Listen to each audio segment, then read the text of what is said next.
ইনসাফ ভিত্তিক বিচার নাই। নিরপরাধ লোকের ফাঁসি দেয়, আর অপরাধীরা বাইরে দিব্যি ঘোরাফেরা করে। অপরাধীরা বাইরে ঘোরাঘুরি করে ভাই, আর নিরপরাধ লোকেরা জেলে পচে গেলে মরে। আমাদের দেশে এলো বিচার।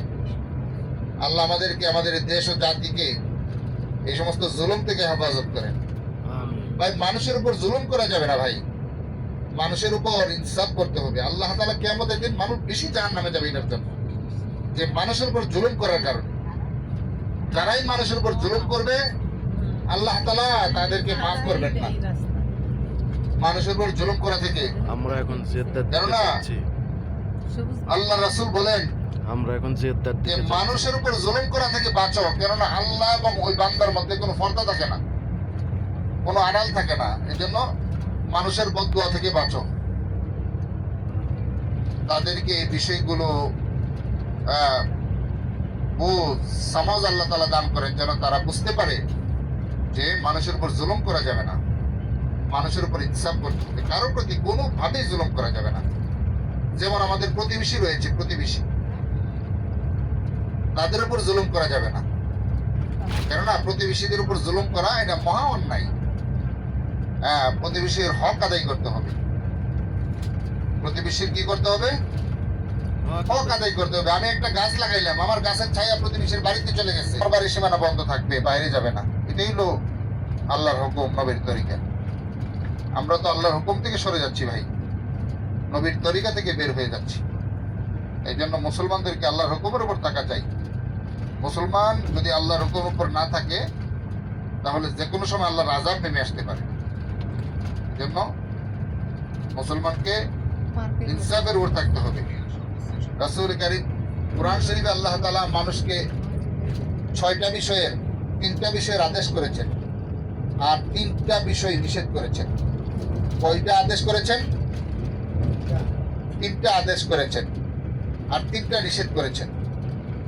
যেই কথাটা, আল্লাহ তোমাদেরকে নেই বিচারের নির্দেশ প্রদান করেছেন, ওয়াল ইহসান, এবং তোমাদেরকে মানুষের প্রতি দয়া করার নির্দেশ প্রদান করেছেন। মানুষের প্রতি দয়া করতে হবে ভাই। মানুষের নিজের স্বার্থের উপর সামান্য আঘাত আসলে কারোর প্রতি আর কোনো দয়া মায়া থাকে না, জালেম হয়ে যায় আমরা। হিংস্র হিংস্র বাঘের চাইতে, হিংস্র কুকুরের চাইতে আমরা খারাপ হয়ে যাই। কেন? নিজের সামান্য স্বার্থের জন্য। একটু ডিফিট করতেছে, একটু আওয়াজ কমাই দিই না ভাই, এই আওয়াজ পুরা কম করো। বিসমিল্লাহ। শোনা যাচ্ছে তো না? এবার শোনা যাচ্ছে না? আচ্ছা, তো বলতেছে ইন্নাল্লাহ ইয়া'মুরু বিল আদল, নিশ্চয়ই আল্লাহ পাক তোমাদেরকে আদল করার জন্য বলেছেন। আদল মানে হলো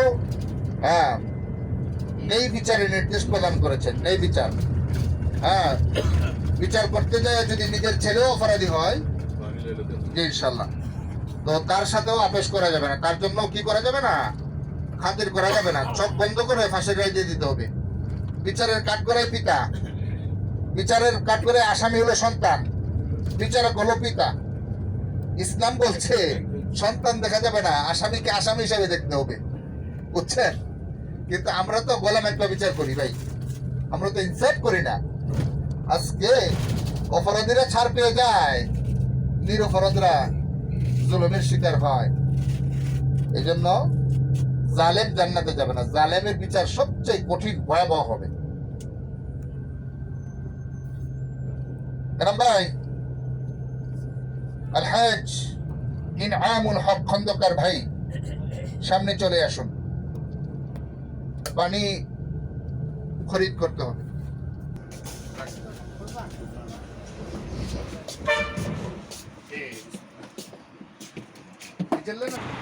আসসালামু আলাইকুম আর রাহমাতুল্লাহি ওয়া বারাকাতুহু। আমরা মক্কা থেকে, পবিত্র মক্কা থেকে এখন জেদ্দার দিকে রওনা হয়েছি। রাস্তার মাঝে দাঁড়িয়েছি তেল পাম্পে তেল নেওয়ার জন্য। তেল নেওয়া হচ্ছে, এই যে আমাদের গাড়িটা দেখতে পাচ্ছেন, আমাদের গাড়ি।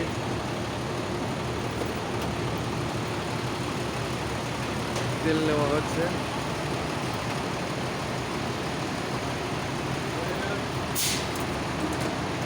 1000 রিয়াল। আমরা জেদ্দার দিকে যাচ্ছি। একটা সুপার শপে ঢোকা হয়েছে। আমাদের মোয়াল্লেম সাহেব সুপার শপে ঢুকেছে পানি নেওয়ার জন্য এবং কিছু খাবার নেওয়ার জন্য। আমাদের জন্য পানি এবং খাবার নেওয়ার জন্য সুপার শপে ঢুকেছে।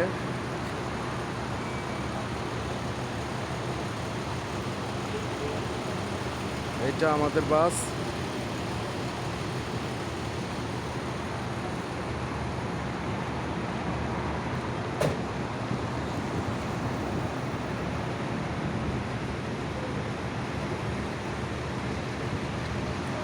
এই যে সেই সুপার শপ,